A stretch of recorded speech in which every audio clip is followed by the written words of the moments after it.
Bah Jérôme, tu m'avais pas dit qu'on allait prendre le nouveau métro? Si, mais aujourd'hui, on va le découvrir à pied. J'espère que tu as des bonnes chaussures. C'est parti!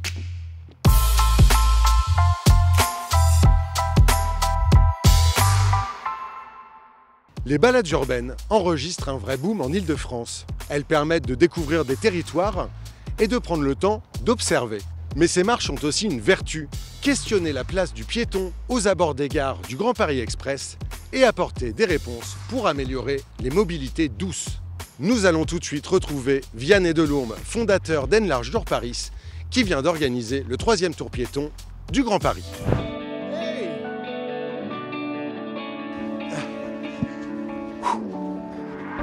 Bonjour Vianney. Bonjour Jérôme. Où est-ce qu'on se trouve ici? Alors ici on est sur un des plus beaux panoramas du Grand Paris, c'est la butte d'Orgemont, c'est un panorama extraordinaire. Il y a tout le Grand Paris à nos pieds. Le 3e tour piéton vient de s'achever. Quel bilan on peut dresser? Ça a été passionnant, ça a été absolument épuisant. 12 jours de marche du 17 au 28 août à travers tout le Grand Paris, chaque jour en partant d'une future gare du GPE pour aller à une autre gare du GPE. L'idée c'était d'aller chercher les futurs plus beaux espaces verts et naturels qui seront rendus accessibles par le métro du Grand Paris. Et on a été plus de 800 marcheurs sur 230 km. Ces tours piétons donc, qui sont réalisés avec la Société du Grand Paris, à quoi ça sert? Il y a 3 ans, on s'est dit, et si on proposait aux grands Parisiens une espèce de voyage de proximité dans notre Grand Paris? Qu'est-ce qu'il y aura à voir et qu'est-ce que le métro va nous rendre plus accessible? On cherche les lieux culturels intéressants, on cherche les plus beaux lieux naturels. Donc chaque parcours raconte une histoire. C'est un voyage d'une journée. En plus, on fait venir des experts de tout genre et donc ça permet de partager de la connaissance en architecture, en botanique, en environnement, en transport en commun. Et on essaye aussi de partager la dimension hors norme du chantier de génie civil du Grand Paris Express. Est-ce que la marche vient nourrir le projet du nouveau métro? Alors les randonnées qu'on organise évidemment sont orientées, axées, organisées pour comprendre ce que ce métro va être, là où il va passer et ce qu'il va changer dans nos vies. On essaie vraiment de faire comprendre les nouvelles relations, les nouveaux liens, les nouvelles habitudes, les nouvelles possibilités qu'il y aura avec le métro. Et alors ces piétons, ils ne font que marcher?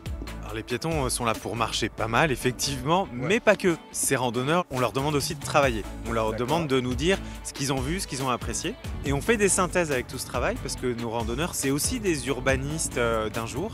Et ça fait un vrai regard sur le Grand Paris, ça fait un regard collectif.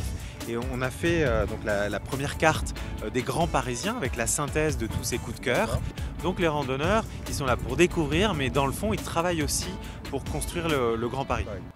Eh bien, merci beaucoup. Ces balades sensibilisent les randonneurs à la place du piéton autour des gares du nouveau métro. Et ce sujet est très important pour la Société du Grand Paris qui tient à ce que les gares soient faciles d'accès. À ce propos, nous avons rendez-vous avec Carmen qui nous propose de marcher au plus près des chantiers du Grand Paris Express. Alors, où est-ce qu'on se trouve ici, Carmen? Nous sommes à Pont-de-Sèvres, c'est-à-dire le terminus de la 15 Sud, qui se trouve ici. Ce qu'on voit ici, c'est la passerelle qui va réunir la scène musicale à l'entrée de la 15 Sud. En quoi consistent les observations commentées de chantier? Alors, comme son nom l'indique, c'est une observation commentée. On est à côté du chantier, avec des vues imprenables, magnifiques sur les chantiers. Et il s'agit de les observer pour pouvoir s'imaginer comment va être cette gare. Et c'est le moment aussi où je pourrais répondre à toutes les questions qui pourront venir comme ça spontanément de tous ceux qui se demandent comment va être le Grand Paris Express. C'est accessible à qui? À tous, à partir de 16 ans. C'est gratuit, il suffit de s'inscrire sur le site de la Société du Grand Paris. Les gens qui viennent ici sont tous hyper intéressés, ils savent pourquoi ils viennent. Ils ont plein de questions et ils sont à l'écoute, ils ne savent pas du tout à quoi s'attendre. C'est un peu une surprise.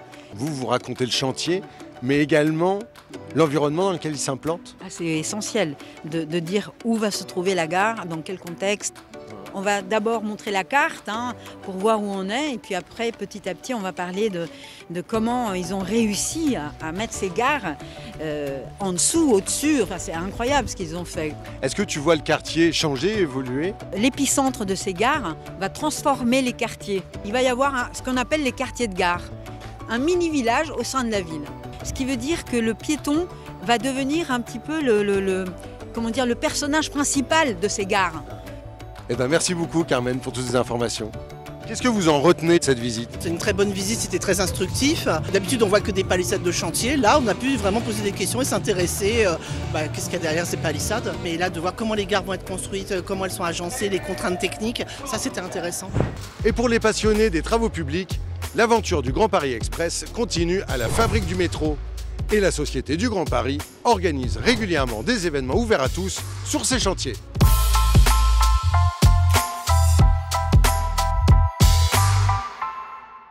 Je suis sûr que je peux trouver un raccourci. Je pars par là, moi. Tu vas te perdre, Jérôme. Ouais, c'est ce que tu crois. À tout à l'heure.